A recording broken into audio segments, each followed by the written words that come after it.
Dang it. Sorry, guys. Thanks, Raphael. Yep, okay, so that means you guys missed the whole intro, and I'll have to edit it again. All right, whatever. Hey guys, thanks for joining me. We're going to be reviewing Wolverine number 1 to 3. Really excited to talk about the whole series, and we'll be going through just about everything that happens. So, I was saying, unfortunately, muted on mic in the beginning. That's a little quirk of my mic. Something I forget every once in a while. But this is quite a substantial series. This is like the first, or like Wolverine's solo series post House of X, which already kind of feels substantial in and of itself. But I believe it's also Wolverine's first real series with it after him resurrected. And so getting into this, it really felt like it had been a while with Wolverine. And right out of the gate with the first book, I was amazed at how great it was at establishing Wolverine's narrative and his thought process. That was really cool to see. He talks about like how his life is pain and how his memories are all jumbled together, and he's standing over the corpses of his friends in the X Force. It's quite the introduction by Benjamin Percy, and I was just reminded of what I like about Wolverine's solo series and the perspective those kind of books can offer about Wolverine's character and his thought process that we don't often get in team settings. I feel like Wolverine has been properly back since House of X has started, and probably before that even. I don't really know how all that stuff lined up, but nevertheless, it's great in this era of X-Men history and stuff. He's a great part of a number of teams, the core X-Men book, X Force, and he just shows up here and there in a couple of other stuff. But this is from his perspective, and it's a really neat reminder of where like he's at, like in terms of like, nah, I'm not saying that right. What it's a good reminder of is Wolverine's pain, and that's like how the first book starts, is him talking all about that, but also like his dark and gritty, almost nihilistic view of everything, and his give no f's like attitude about the world around him. That's all on point. Uh, Raphael's saying they always give Logan the short end of the stick. Most of his stories are tragic. See, well, that informs his perspective, like going into this series, but that's not the world around him. Like the world of the X-Men is better than it's ever been, and they have their best possible chance at legitimate, like not only survival but thriving. But Logan has that perspective of always having this tragic story and has lived through hell. What is that on camera? Oh, it's just my towel. Okay. Yeah, I was at the pool this weekend, but that's fine. Um, so it's cool to see like Logan in action again. And I was thinking about like while Wolverine was gone, and it was a good long while that they actually didn't bother resurrecting him. We had Laura as like the all new Wolverine, and that was good. I really liked that series, but she has a different perspective and should be written as a different character than Logan. So it was a very different series. We also had Old Man Logan, which, and the more I've thought about it, really shouldn't have ever been more of a thing beyond his return in Secret Wars. It was fun and awesome in Secret Wars, but after that, it really wasn't worth like a couple of cool scenes where Old Man Logan got to meet the X-Men again to go through all of that. And it felt like a huge waste of time, but it also like that version of Logan is so broken and beaten down that it's not the same as Wolverine. And this book really showed that to me. I really felt that was well designed in like the storyline and the three books we've gotten so far of the Wolverine series, and is kind of my favorite part of it because he has this dark perspective, and it's cool getting back to that, but it's not overblown either. They don't. There's a couple of ways they could have done this series that could have made it more like the average Wolverine series, and they all kind of fit along the lines of basically segregating Wolverine off, either off of Krakoa or just off on his own little adventure.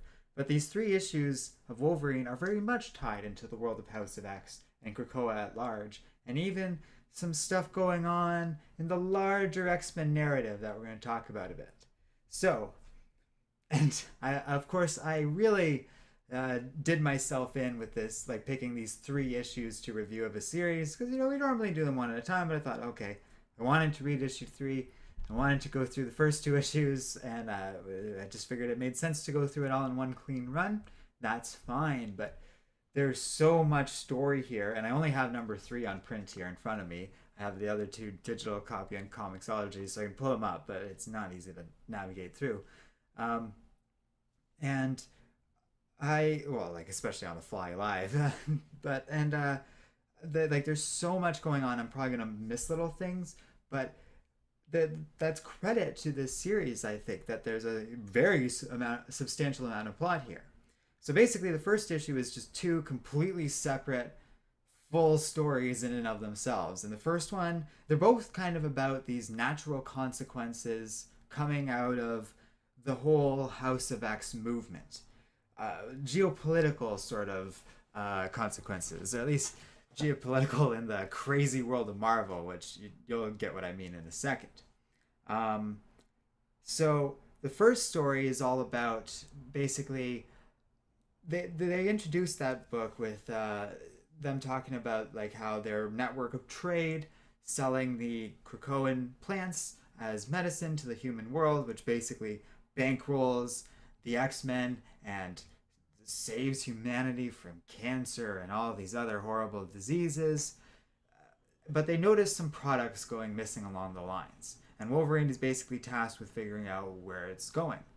And the larger narrative of that as it unfolds is all about someone called the Pale Girl, who is connected to or running this organization that is stealing these plants. And as Wolverine digs deeper and deeper into this thing, we learn that basically they're some sort of Russian front that's created their own island and appears to be using a lot of their own mutants to set up their own rival island nation of mutants.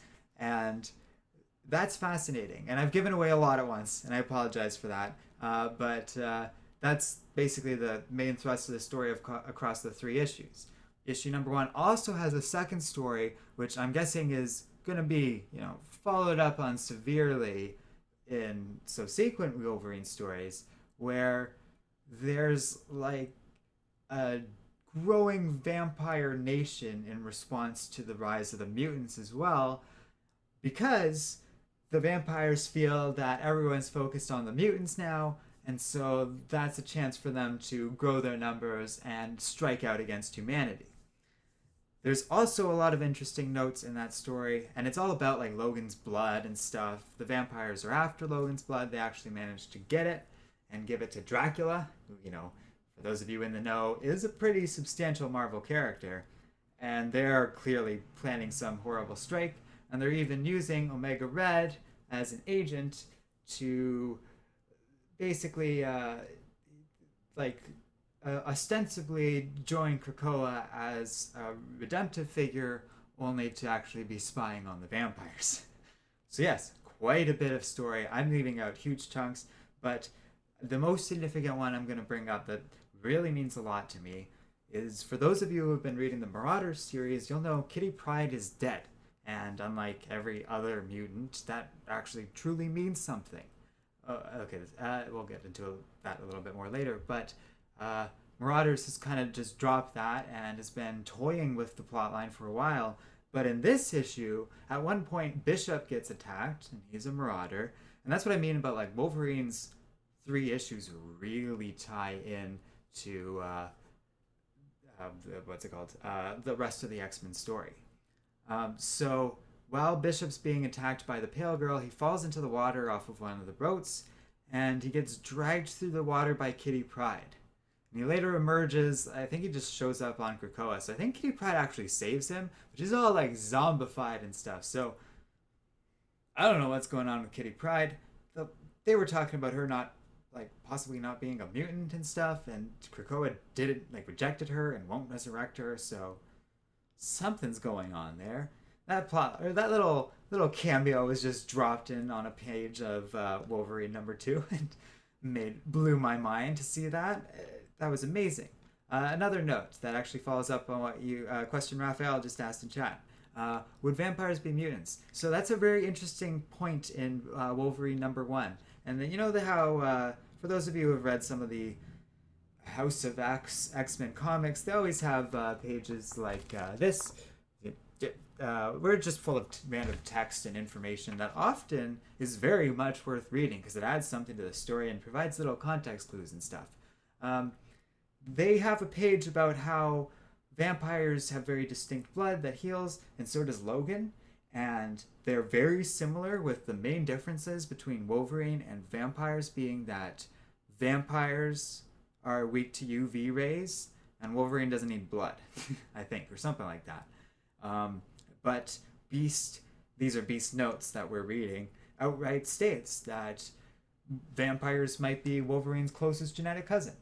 And there's no way in hell, yeah, I'm just going to move the frame a little more. There's no way in hell that isn't clearly going to be followed up on in the future. Final interesting point that's brought up in Wolverine #1. These are just random little trivia bits, but are amazing little bits of information that provide a lot of information about the rest of the world of X-Men and potential plot lines going forward. The last of which is, and I thought this was so smart of writer Ben Percy. Oh, and Adam Kubert's doing the art of at least issue #3, and he's so good. But he's always so good. Frank Martin does the coloring, Corey Petit does lettering, and Tom Euler, as always, is credited on the design for these books. So, now I've lost myself. Oh yeah, last point. In issue #1, Wolverine's talking about how he doesn't want other mutants to die, and he's worried about it, and that's why he's sort of being his grim self. He knows that all the niceties of Krakoa could very much be temporary, and he wants to prepare for the worst, but he also, even knowing that the mutants can all be resurrected now, just doesn't want his colleagues to suffer death. And he explains it's because, well, death doesn't matter anymore, and it never has mattered for Logan. Trauma does, and they can't erase the trauma yet. Or maybe they kind of can, but he doesn't want them to go through it anyways, and I don't think they really forget these deaths. Nor, I would argue, should they. That's like a survival thing, right? You're not going to learn from the mistakes you made that led to your death if you can't remember your death. And thus, I think the resurrection would be pointless without this, unless it's an overly traumatic death. This is a plot point in a recent X-Force comic. But most of the mutants seem to remember their deaths, so I'm just going to leave it at that. Now, well, to a degree, if they're off-site, if they're too far away from Earth or something, they don't remember what happens. That also has been brought up and is an interesting point, but I digress. I think that's such an interesting thing for Logan to bring up. It might be a bit of an excuse on Marvel's part to say, oh, death still matters, but I think that's right. Death should still matter to a degree, and there should be trauma to it or something. Otherwise, that could be almost troubling. But like I was saying, that's how you learn from things and stuff. And the X-Men should have more than enough resources to provide care for the trauma. So it makes sense. Well, I thought Logan's point was particularly important, and not just for this story, but just for X-Men comics in general. Then the fact that death doesn't really not mean anything, and we'll talk about that shortly when we get into X Factor #1, and do another stream for that. But I think in general that's been felt across the X-Men stories because there's also so many mutants that need to be resurrected, and it's kind of like a bottleneck situation for now. The main X-Men characters who keep dying go right to the top of the list in terms of priorities to be resurrected, further slowing the trend of all the other mutants being brought back. That trade-off is very important in my eyes, and it reflects the need for us to still treat death as meaningful, even if we can kind of view it more in a comic booky way, thanks to the overall nature of House of X and their ability to resurrect now. I like how resurrection is kind of a thing. It lets them do a lot of fun stuff in these X-Men comics, and it's left me thinking like, oh, I really wish there were a way this could be expanded a little more to other characters and stuff. It's kind of true of like the general world of Marvel and DC characters, but because it's so overt in the X-Men, it makes it easier to do stuff, and I think that works. Like a lot of characters die in Wolverine, and they all pretty much come back within the story, but it's great. Quentin Quire dies again. He's setting records at this point. He's gotta be. It's so fun. Okay, that spawned a lot of chat. So, where was I? Raphael is saying, not the biggest fan of the mutants being able to, in a way, be immortal. Well, I just talked about that at length, obviously, so uh, we're type that as I said it, so you know how I feel about it then. Adrian is saying, hey Adrian, thanks for joining us. I think the death and rebirth is going to lead to something hideous for the mutants. I've talked before about how there is a certain sense of dread to these books, like a knife's gonna drop. I like to think that sort of stuff is going to be part of the ongoing challenge in doing this new race of mutants. And Wolverine's a great series in showing that it's not just easy for the X-Men at all. A lot of the series are all about this, but the threats coming out of Wolverine are very interesting and feel like a direct response to this. Like Russia's doing a lot, and it's pretty aggro, we'll say, to borrow an old WoW term, but it's pretty appropriate given the, like, you have to understand that what the X-Men are doing in terms of the global economic market and like political connections between all these different countries, and generally the status quo between the world has been completely uprooted. So for Russia, one of the handful of countries who refused a treaty with Krakoa, and like they talk about in this book, Xavier said from day one Russia was going to be a problem, and of course they would do this. That read so true to me based on what I know about stuff. And I'm not an expert on these, but it felt very like plausible given the fantastical nature of what's happening here. So it doesn't feel like the new status quo is coming without a cause. And I think part of their ongoing challenge is just like, yes, the X-Men are more powerful and more resourceful than ever before, but they have so much more of a challenge to answer. And Powers of 10 really hinted at some of the depths of the forces that will be up against the X-Men in the future. And I think that's interesting. Yeah, Raphael is saying, seems like a way of the writer being able to kill off characters. But here's the thing. That was going to happen anyways. Like, that has never changed. So now we could at least do it in interesting ways. Like Raphael is saying, they had the same, MCU had the same similar problem, fake test. But you don't have to keep coming up with new excuses, do you? It's all just built in now. And it doesn't quite feel as cheap when the game's been given away beforehand. It feels a lot more cheap when it has to be done post hoc. Adrian was also saying, considering Mr. Sinister is involved with it, it's bad. I guess he would have had to have deceived an awful lot of clever people. Sage wouldn't have noticed. Phoenix, well, Jean Grey, I should clarify. Professor Xavier, like Beast, nobody would have seen the signs. I'm not saying it's not possible, but most of the traditional mutant villains who haven't been tossed into the pit seem genuine. Apocalypse seems on board. I don't think it's out of his character. This is kind of what he wanted. Magneto's definitely on board. This is exactly what he kind of believed in.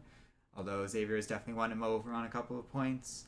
Like, I don't know about Mr. Sinister. I don't know if he could pull off something that sinister. And if you read something like Hellions, it's pretty clear he's got his own stuff going on. I'm not saying that he's up to all good.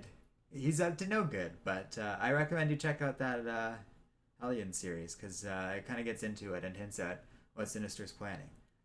It makes an awful lot of sense to me that Sinister would kind of, work within the rules to do his crazy plans that he's got going, as opposed to just sort of passing up this opportunity and sabotaging it? What would he have to gain from that? He's more powerful than he's ever been now by allying with the X-Men and building them up like this. I think that's pretty genuine, unlike Sebastian Shaw, who's just completely disingenuous. uh, and I feel is inevitably going to get his comeuppance. Like, that's just a ticking time clock. Um, Raphael is saying, honestly, they should just have Charles and Emma use their powers to make humans see mutants in a friendly way. Adrian, and then Adrian kind of like to say that would take away from human choices. Yeah, Ultimate Charles Xavier would do that. Emma Frost would probably be down to do it in general. And you shouldn't mistake in slightly jaded, much more ruthless current day Charles Xavier for like his ultimate version, or someone who would do that. I also don't think he's capable of rewriting that many minds at once. Uh, he might do it to world leaders. I don't know if that's ever been confirmed that he doesn't. But given the amount of problems within these comic series that Xavier and Jean could have solved if they were reading everyone's minds constantly and behaving in some sinister secret way, I don't think they would do it. They certainly sometimes will. We got a great moment of Xavier using his powers quite appropriately in the X-Men Fantastic Four crossover. Yeah, Raphael. Yeah, I'd just like the human choice to kill innocent mutants. What? Oh, I get what you're saying. You're responding to Adrian. Yeah, mutants choose to kill humans too. Uh, it would be deeply unethical to just wipe their minds like that, for sure. Um, I don't know what to tell you. It's like, yeah, mind control is not a very cool thing to do to people. Like I said, Xavier kind of using it to teach Reed a solid lesson felt appropriate. Not wipe. Wipe, override, control, whatever. It's all like not ethical. Raphael saying just change one behavior. Yeah, that's against like the core philosophy of the X-Men, man. I get what you're saying. It would work, but they would never do that, and they shouldn't. That's something Mastermind would do or something. Like I get what you're saying, sure, but that overrides free will if such a thing exists. Raphael says, "Why have power if you won't use it?" You know, that's kind of the whole point of like a lot of these. I don't know. I try not to talk down to you, but it's just like, well, that's like Spider-Man's whole thing. Yeah, okay. Yeah, Raphael saying you would do it. No, I understand. I imagine a lot of people would, but like, where do you draw that line? Would you make someone fall in love with you or something like that? Because most people would call such a thing rape, or at least okay, I don't know about most people, but you should. Uh, that's been brought up before in weird, I don't know, sci-fi ethics discussions and stuff. But I'm gonna say use it to save, not to control. Okay. Okay, yeah, and I knew my example, or an example, like my counter argument would, uh, it felt extreme relative to what you were saying, but I don't, I still don't think you're right, because you like you could do the same and be like, okay, we create some sort of mental trigger that stops people from murdering each other. Like ostensibly, that's the right thing to do, and you would save lives. But I think you would also be like taking away our ability to like develop as a society that doesn't murder people, which over time we have developed into that society. Oh, sure, there are plenty of counterexamples to that, and lots of individual acts of action and large scale moments of violence across the world, but by and large, random murder has decreased over time. And that's part, like, that's something we've done collectively wasn't forced upon us, and I don't think it would be right to do so. Adrian's on my side. Spider-Man would cry, he says. If I was saying, so if you'd stop someone from killing, why use it?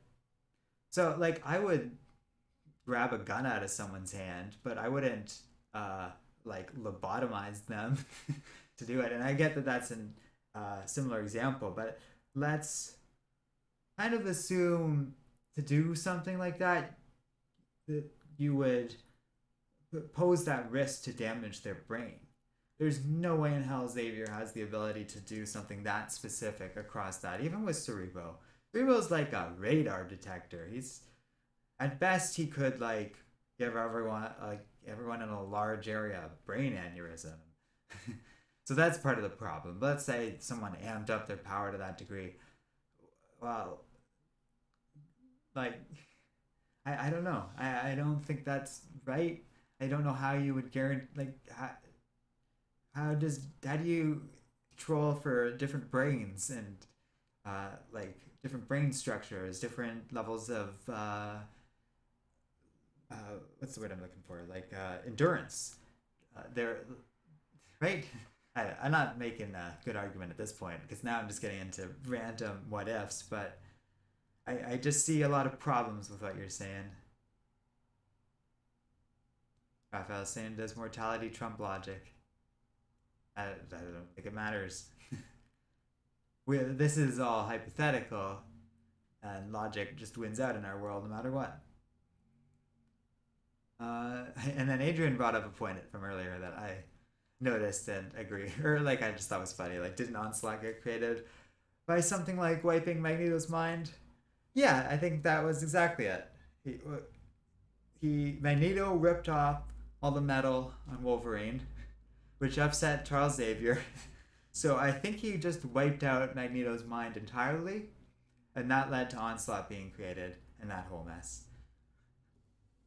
Certainly, Xavier specifically doing this wouldn't end well for anyone. Oh yeah, Adrian makes an even better point there. Scarlet Witch in House of M.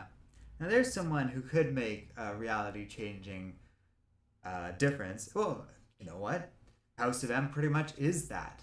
She made the world accept mutants, and everything. Like, look at how that turned out. I don't even know how to begin. Like, the entire mutant race got wiped out because of that, to the extent that there was just like 100 of them. They were done after that. This is why House of X is such a big deal too, because like there was no way the X-Men could have recovered post-decimation without a serious surge of their numbers. So something had to have been done, and I honestly like this a lot more than them doing what they talked about in Empire, like as an alternative basically, which would have been Scarlet Witch undoing it all with a magic spell. That would have been cheap. Growing new mutants out of eggs?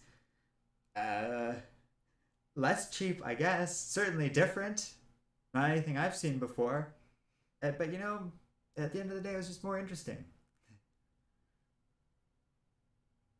Raphael saying it seems like their choice leads to more deaths. Well, that's true, because if we really wanted to just stop all death in the world, which seems like a weird goal, questionable goal. Okay, sure.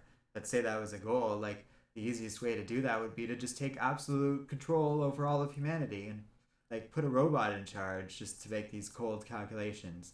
Strap all humans into like feeding tubes so that we get our nutrition and don't do silly things that drink or smoke that would, you know, damage our bodies. And then they can just sort of automatically replace organs as we go.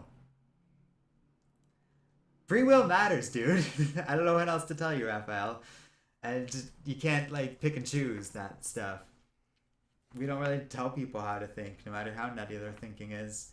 And I get people are like, oh, cancel culture. But you know, cancel culture really doesn't tell people how to think or whatever. They just kind of are people passively deciding what content to consume. And some people get shafted out of that. Raphael says, we all choose our morality. Okay, whatever. I think I've stated my piece on this, and we've gotten way off topic. I really liked this book and how it tied into stuff like Marauders and X Force.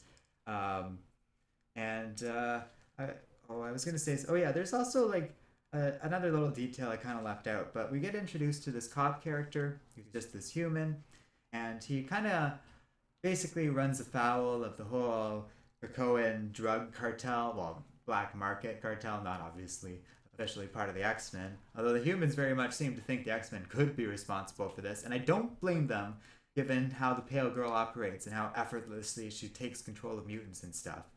It's very, uh, you know, uh, continuous across these X-Men comics, but he's a good character, and he has like a daughter who's dying of cancer, but over time he just sort of becomes a new friend of Wolverine, and I believe it's this issue that ends with yes, them leaving a little Krakoan houseplant, so Wolverine can kind of come by whenever. So A, they can continue fighting their enemies and this black market cartel, but also B, because there was a genuine friendship and sense of respect there.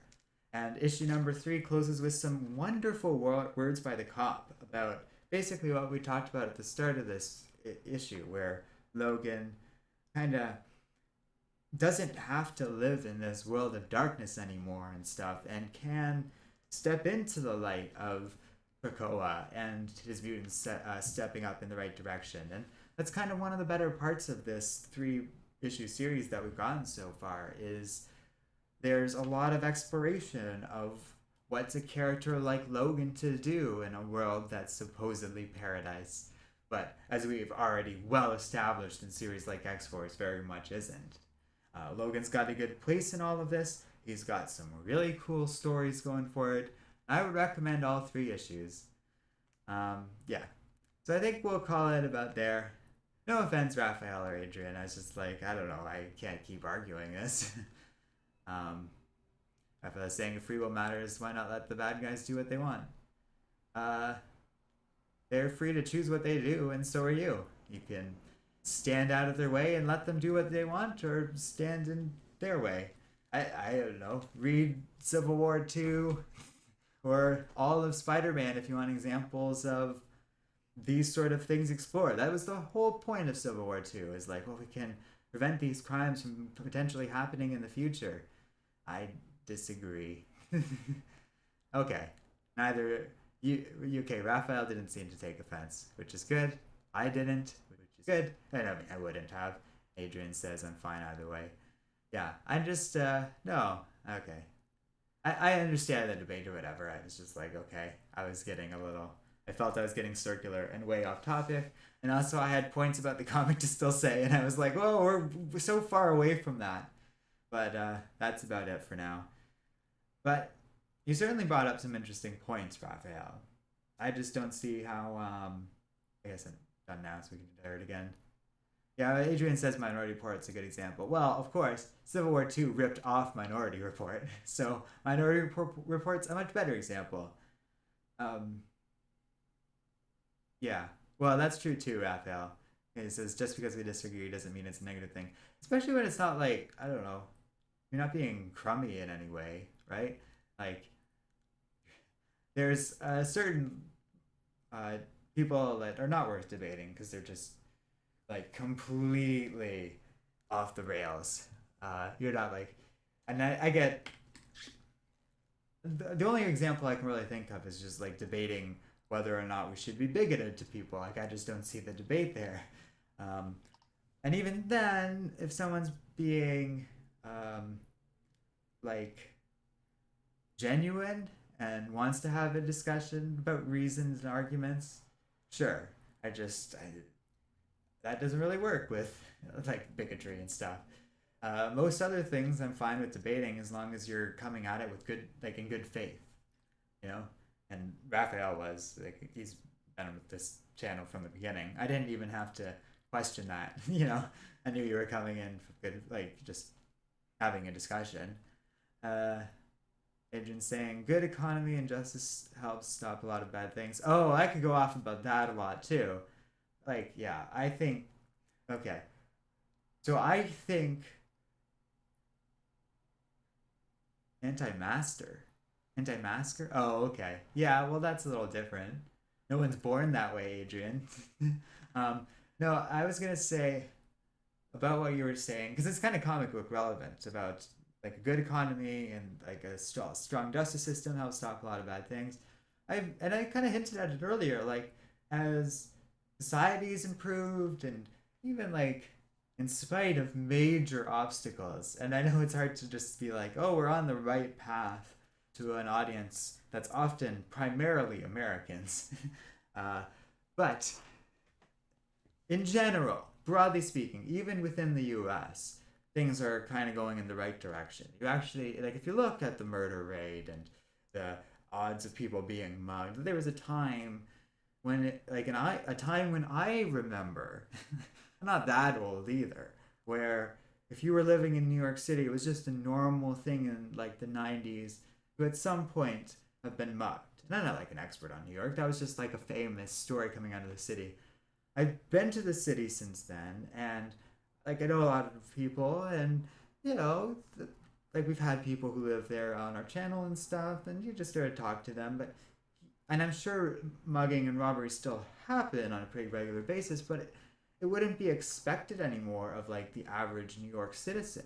That's like 20 or 30 years, and we don't have superheroes. I don't think the way superheroes act would be a great way for stopping crime. uh, I think they make for great fictional stories. And I obviously really like superhero stories. But I don't think they're realistic treatises on how to deal with crime in any meaningful way. Not Batman, obviously not X-Men, but like not even more grounded characters like Spider-Man or whatever. They're good stories, they're good fun with justice, they're very appropriate responses to supervillains and invading aliens and that sort of thing that come with superheroes. But by themselves, like in a world like ours, they would certainly be interesting. I feel like most would be doing very violent things in America to certain people right now. And I don't know how that would all resolve, but I just have a hard time imagining someone like, I'll say Wolverine or even Superman letting certain things slide. Man, that's a cool cover. I should say, there's more images going by this time than in the average stream because I just pulled like a bunch of variant covers across the first three issues. And there's some really cool stuff from a lot of different artists that have been casually going by on this side of the screen while I've been talking. Some pretty cool, like a lot of cool artwork coming out of this Wolverine book. Some really cool splash pages and stuff that blew my mind. Definitely really like that series. And I still have another new X-Men series to talk about that I said, yeah, like X Factor, which I'll be going to at some point. You know. Adrian is saying there's a study that showed due to lead and gas. Okay, so I know where you're going with that. Here's the thing about those studies. So those are all based on correlation, mostly. There's a bit more substantial stuff towards lead. People were more violent with lead and stuff like that. But between 1950 and today, which is in 1950s is really only when they started truly tracking these things.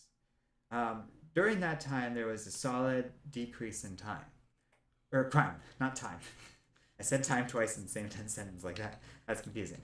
So like since that, like we've had that solid decrease in crime I've been talking about. Certainly, there's been spikes. Things have ebbed and flowed. There's been a lot of issues surrounding like race and all these other things. I'm not whitewashing or painting over that or anything like that. But broadly speaking, all that stuff I said about mugging and murder and stuff holds true. With that, lead has decreased. Television watching has gone up. Video games have appeared and become a daily thing in people's lives. Comic book sales have gone up, believe it or not. Like, especially in terms of market size.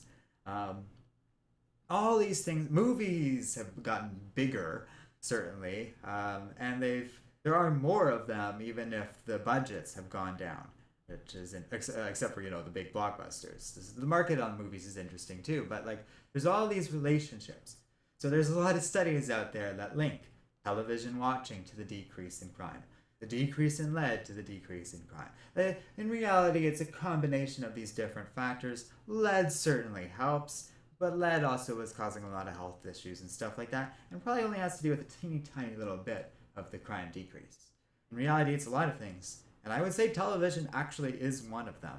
As people were given more entertaining things to do, uh, they were probably less likely to engage in criminal acts. It sounds silly, but a lot of crime is about opportunity and like having these moments, and television sort of took away some of that from the average person. It also was an indicator of how, like, basically the economic welfare of everyone did get a little better.